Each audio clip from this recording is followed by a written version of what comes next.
ลาวและฟิลิปปินส์สืบต่อหัดแน่นและเสริมขยายสายพันธุ์ร่วมมือการค้ากสิกรรมพร้อมกับสุขยู่และอำนวยความสะดวกให้แก่การนำเข้าและส่งออกถือเป็นขีดหมายอันสำคัญอีกระดับหนึ่งในสายพันธุ์ของสองกระทรวงเพื่อสืบต่อในการส่งเสริมการร่วมมือของสองแขนงการพร้อมทางเซตบทบันทึกความเข้าใจร่วมกันกองประชุมพบปะสองฝ่ายระหว่างกระทรวงเกษตรกรรมและสิ่งแวดล้อมสาธารณรัฐประชาธิปไตยประชาชนลาวและกระทรวงเกษตรกรรมแห่งสาธารณรัฐฟิลิปปินส์ได้จัดขึ้นในวันที่22มิถุนายนนี้ที่นครหลวงเวียงจันทร์ฝ่ายลาวนํโดยทานลินคำดวงสวรรค์รัฐมนตรีกระทรวงเกษตรกรรมและสิ่งแวดล้อมสาธารณรัฐประชาธิปไตยประชาชนลาวพร้อมคณะฝ่ายฟิลิปปินส์นํโดยทานฟรานซิสโกติโลเรลรัฐมนตรีกระทรวงเกษตรกรรมแห่งสาธารณรัฐฟิลิปปินส์พร้อมคณะการพบปะในครั้งนี้แม้นสืบต่อเนื่องมาจากการพบปะสนทนาอันมีมากผลในระหว่างกองประชุมองค์การอาหารและการเกษตรภาคพื้นอาซีแปซิฟิกครั้งที่38อยู่ประเทศบรูไนในเดือนเมษายนที่ผ่านมาและการพบปะกันครั้งนี้เป็นการพบปะทางการครั้งที่2ของสองฝ่ายถือเป็นขีดหมายสำคัญอีกระดับหนึ่งในสายพัวพันของสองกระทรวงเพื่อสืบต่อในการส่งเสริมการร่วมมือของสองแขนงการพร้อมเสร็จบนบันทึกความเข้าใจร่วมกัน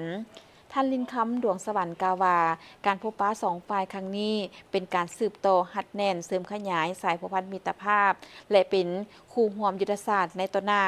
โดยเฉพาะการส่งเสริมการร่วมมือและการลงทุนในแขนงกสิกรรมให้มีประสิทธิภาพกวมเอาการวิจัยแนวพันธุ์ข้าวการพัฒนาทรัพยากรมนุษย์เทคโนโลยี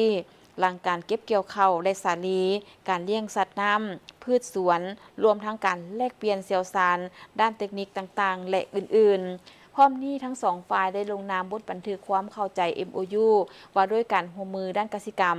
ซึ่งบ่เฉพาะแต่เป็นเอกสารด้านการร่วมมือเท่าสำคัญที่จะช่วยฝ่ายที่ต้องได้จัดตั้งปฏิบัติเวียกงานร่วมกันโดยเฉพาะสุขยู่และอำนวยความสะดวกให้แก่การนำเข้าและส่งออกผลิตภัณฑ์กสิกรรมโดยเฉพาะแม่นข้าวสาลีผลิตภัณฑ์สัตว์น้ำและพืชสวนปรับปรุงมาตรฐานสุขอนามัยให้สอดคล้องกันเพื่อรับประกันการค้าข้ามแดนที่โรงเรียน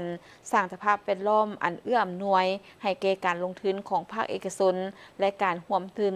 ในธุรกิจกสิกรรมระหว่างลาวและฟิลิปปินส์เพื่อรับประกันการจัดตั้งปฏิบัติในทันทีและเพื่อการร่วมมืออย่างยืนยงและคณะกรรมการสุดนี้จะพบปะกันอย่างเป็นปกติเพื่อวางแผนจะตั้งปฏิบัติและติดตามการร่วมมือพร้อมทั้งหันเอาเนื้อในของ MOU ฉบับนี้ไปสู่มรรคผลตัวจริงที่เป็นประโยชน์ต่อสองแขนงการและสองประเทศลาวและฟิลิปปินส์